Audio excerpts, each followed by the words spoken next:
Good morning friends, જીવનદીપ વિદ્યાલયમાં આપ સૌ વિદ્યાર્થી મિત્રોનું હાર્દિક સ્વાગત છે.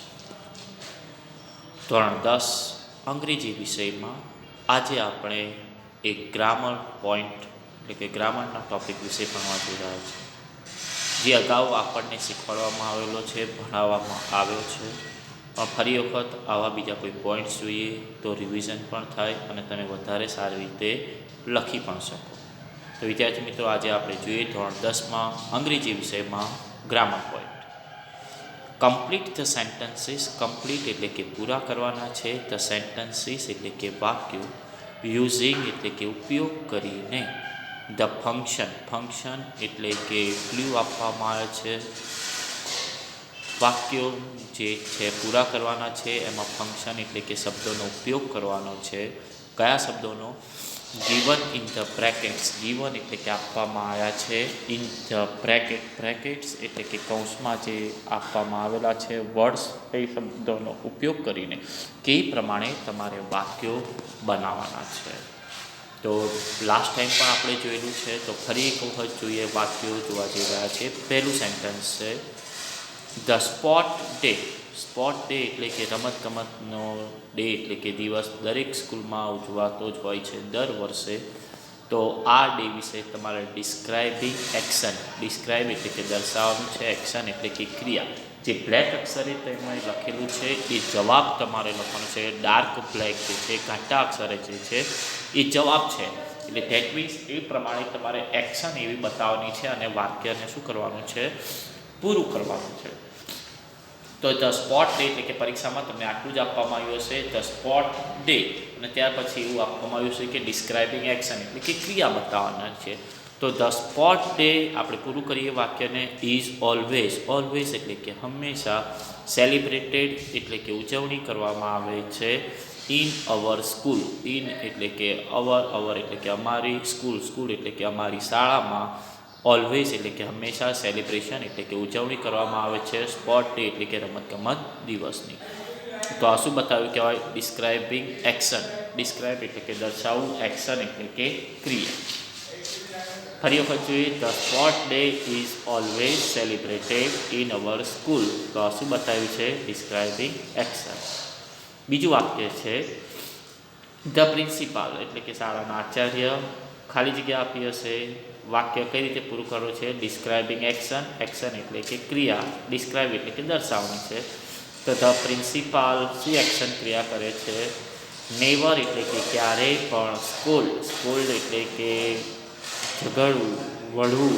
The student. સ્ટુડન્ટ એટલે કે વિદ્યાર્થીઓને ક્યારેય પણ લડતા નથી, ઝઘડતા નથી. જ્યારે કોઈ એમની ભૂલ થાય તો એમને પ્રેમથી સમજાવે છે, તો આ એક્શન કરી કહેવાય. ધ પ્રિન્સિપાલ નેવર એટલે કે ક્યારેય પણ. સ્કોલ્ડ એટલે કે ઝઘડતા નથી. ધ સ્ટુડન્ટ એટલે કે વિદ્યાર્થીઓ સાથે. તો આ શું બતાવ્યું છે? પ્રિન્સિપાલની એક્શન એટલે કે ક્રિયા. ત્રીજું છે કે હાય મેઘા. આટલું વાક્ય પૂરું કર્યું છે. ઉદ્ગાર વાક્ય છે, એક્સક્લેમેશન માર્ક, કે હાય મેઘા. એક્સચેન્જિંગ પ્લેઝન્ટરી. એક્સચેન્જિંગ એટલે કે અરસપરસની જે પ્લેઝન્ટરી, ખુશીઓની આપણે જે આપણે કરતા હોય છે, તો મેઘા સાથે શું વાતચીત કરી રહ્યા છે, શું ખુશીને આપણે કરી રહ્યા છે, તો એ રીતે વાક્ય પૂરું કરવાનું છે. કે vote a pleasure to see you એટલે કે હાય મેઘા કહીને વાક્ય પૂરું કરેલું છે. અને આપણે એવું લખી શકીએ કે વોટ અ પ્લેઝર. વોટ એટલે કે કેટલી, પ્લેઝર એટલે કે ખુશી થઈ, ટુ સી યુ. સી એટલે કે જોઈને, યુ એટલે કે તને જોઈને મને બહુ જ ખુશી થઈ. તો આ શું બતાવ્યું કહેવાય? એક્સચેન્જિંગ પ્લેઝન્ટરી એટલે કે ખુશીની આપલે કરી છે. તો કે hi Megha, what a pleasure to see you, exchanging pleasantry. Fourth sentence છે દર્શન. પછી વાક્ય ડોટ હશે. ડિસ્ક્રાઇબિંગ એક્શન એટલે કે ક્રિયા. તમને ખબર પડી ગઈ હશે હવે કે દર્શન નેવર. નેવર એટલે કે ક્યારેય પણ. કમ્સ એટલે કે આવતો નથી. લેટ. લેટ એટલે કે મોડો. કે દર્શન ક્યારેય મોડો આવતો નથી. તો એની શું છે? એક્શન એટલે કે ક્રિયા છે. એટલે કે દર્શન હંમેશા ટાઈમસર જ આવી જાય છે, ક્યારેય મોડો આવતો નથી. તો આ એક્શન બતાવી છે. આ જ વાક્ય લખવું એવું કંઈ નક્કી છે નહીં. તમે તમારી રીતે પણ તમે યોગ્ય સેન્ટેન્સ બનાવી શકો છો કે જેમાં એક્શન, પ્લેઝન્ટરીનો એનો સમાવેશ થતો હોય છે. 5 એટલે કે પાંચમું સેન્ટેન્સ છે મિતેશ એમાં પણ મેં કીધું એમ એક્શન બતાવવાની છે. તો મિતેશ ઓફન એટલે કે ઘણીવાર, ગોઈશ એટલે કે જાય છે, ટુ હિઝ વિલેજ, વિલેજ એટલે કે તેના ગામ ઘણી વખત જાય છે.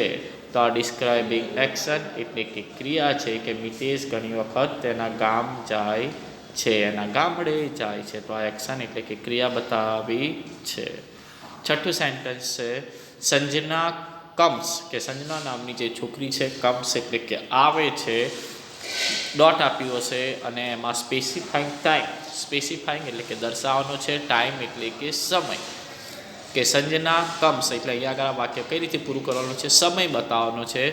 તો સંજના કમ્સ એટલે કે આવે છે, હોમ, હોમ એટલે કે ઘરે, અર્લી, અર્લી એટલે કે વહેલા, એટલે કે એના યોગ્ય ટાઈમે જે છે એ તે ઘરે આવી જાય છે. તો આ સ્પેસિફાઈંગ ટાઈમ એટલે કે સમય બતાવે છે.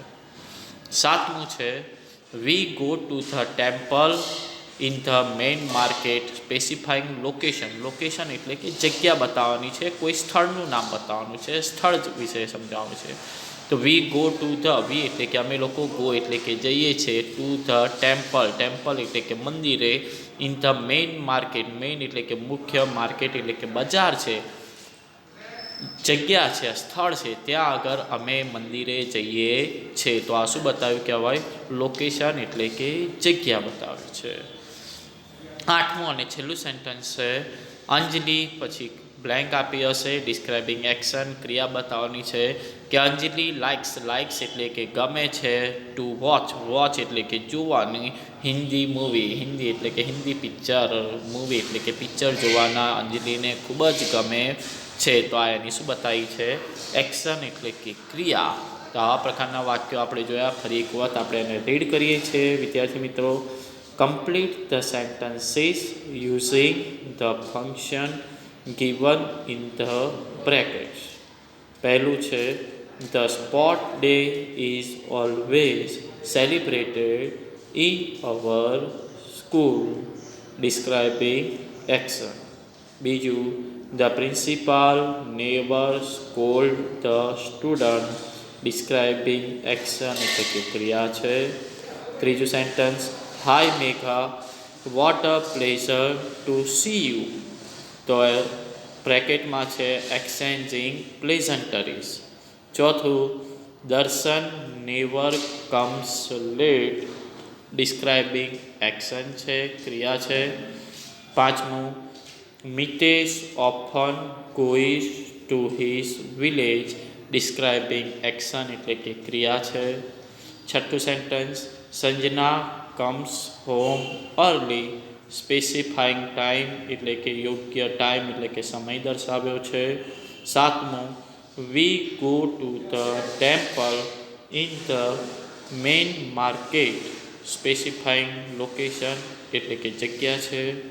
આઠમું Anjali likes to watch Hindi movies, describing action એટલે કે ક્રિયા દર્શાવી છે. તો વિદ્યાર્થી મિત્રો આ રીતે આપણે પણ આપણી પરીક્ષામાં આ રીતે સેન્ટેન્સો, વાક્યો બનાવવાના છે. તમારે એ ધ્યાન રાખવાનું છે કે અહીંયા આગળ આપ્યા છે એના એ જ વાક્ય લખવા એવું કમ્પલસરી છે નહીં. તમે તમારા માઇન્ડસેટ એટલે કે તમારા બુદ્ધિ પ્રમાણે તમે યોગ્ય વાક્યો બનાવી શકો છો, તમે લખી શકો છો. તો આવા જ બીજા ગ્રામરના કે બીજા કોઈ ટૉપિક કે પ્રશ્નો સાથે ફરી મળીશું. ત્યાં સુધી ગુડ બાય.